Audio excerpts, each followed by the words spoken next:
I'm delighted to be joined by Zoe Lidster, Managing Director of Harwood HR Solutions.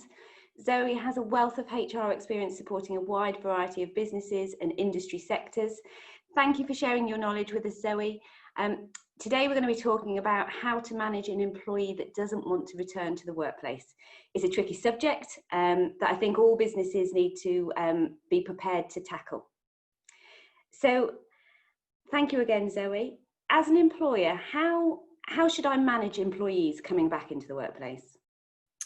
Yeah, thanks, Eloise. It's definitely a tricky subject at the moment, and really, I think firstly, I would strongly recommend you having some kind of recorded conversation with them on bringing them back, and prior to you actually giving them, bringing them in on day one and doing this, I would say, sit down with them individually to really understand what their thoughts are at the moment, how they're feeling, have they got questions, concerns that you might need to address.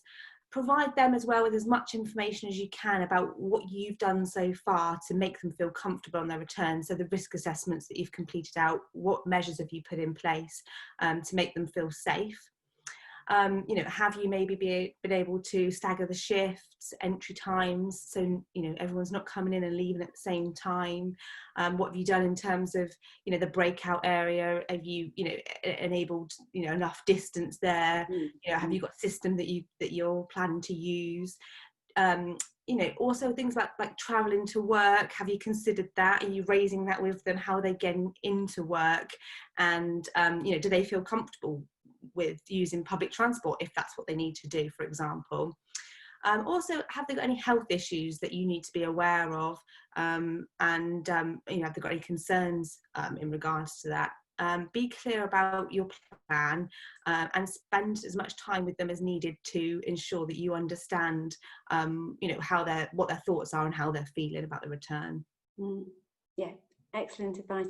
I know certainly in our place we've used the risk assessment that you provided, kindly provided me with, and it was looking at making sure we were limiting the number of people that use the kitchen at the same time, and even just the small elements to make sure that people were feeling safe. It's all the little things that you might not normally think about, and we haven't had to think about in the past, right? But important things for some, especially because let's remember everybody's going to feel very differently about it. Yes, definitely. So what can I do if, after putting all the appropriate measures in place that you've suggested, an employee refuses to return? Well, firstly, it's important to understand why. Okay, as we just said, everyone's going to be feeling quite differently about this. Some people are going to breeze in like tomorrow, like nothing ever happened. Others are going to be, really and truly concerned. So let's take some time to understand what it is they're worried about. They might be worried about actually catching the virus. They might be at higher risk of getting a severe illness if they catch it. Maybe they've got some childcare issues that they're having to deal with. Maybe they're living with somebody who's shielding, something like that. So, it's important to understand what those reasons are, because they could be very genuine. And right now we do need to be open to that and open to discussion about how we can work around those issues. And we need to deal with everybody on a case-by-case basis. So just be open to being flexible at this time.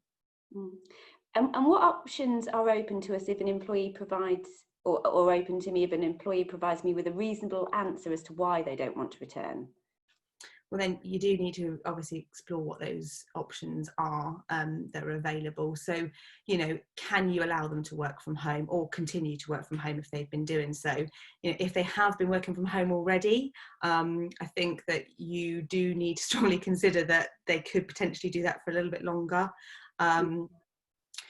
If it's things like childcare issues that they're faced with, is there something that you can do in way of maybe some unpaid leave, some taking of annual leave, if it's helpful to them to have a little bit longer, at home while they resolve those issues? Just work with them, It's I guess things like transport, we touched on public transport. If they're worried about that, have you got parking facilities? Maybe you can offer some additional parking. Can you help with some, paid parking nearby? Something like that. So just work through what options are available.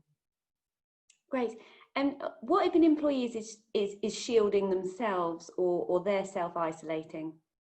Yeah, so there is sort of some guidance still around these employees. So those employees that are self-isolating or shielding, firstly, they're entitled to SSP from day one. So there are no waiting days for SSP for these people, and they need to continue to follow the government guidelines. So at present, the government are saying that people who are shielding remain vulnerable, so they should continue to take extra precautions. But they may now choose to leave home. Okay, so as long as they're maintaining the social distancing rules. So therefore, it's not yet reasonable probably to ask them to come back into the workplace. But you know, can they work at home? Go back to that again. You know, if they've been working from home, can they continue to do so? Or, you know, is there the option now that to set them up because things have changed within the business? As it stands today, from the 1st of August, the government are going to be advising that shielding will be paused.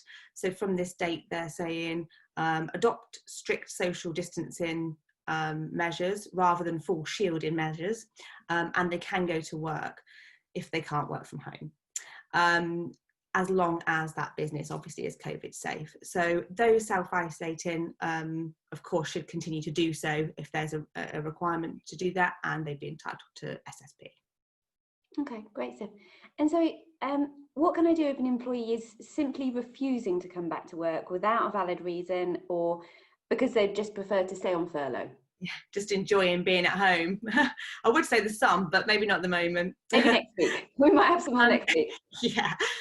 So yeah, if they an employee is, you know, refusing without any reasonable explanation, as we've covered all of that, you know, you could consider taking disciplinary action, but I would proceed with caution there. Make sure that you really have taken the time to find out if there are any issues or, you know, explanations as to why they can't come back. I guess it's important to point out as well for employers that, you know, employees don't have a right to be furloughed either. It's not, you know, it's not a right. And the employer is under no obligation to furlough employees, but, you know, they should make, you know, the right decisions for the individual and the business. So I would strongly recommend that you take some advice before proceeding with disciplinary action, just to ensure that you're not at risk. But ultimately, you know, that's where it could go to if they're refusing. Well, let's hope too many people don't have to go down that avenue. But that's great information, Zoe. Thank you for joining us. Thank you for sharing your knowledge. I'm sure lots of businesses will find that very, very useful. So this is Zoe from Harwood HR Solutions. I will share her contact details with you. If you need any assistance, I'm sure she'll be happy to help. Thank you. Thank you very much. Thanks, Dan.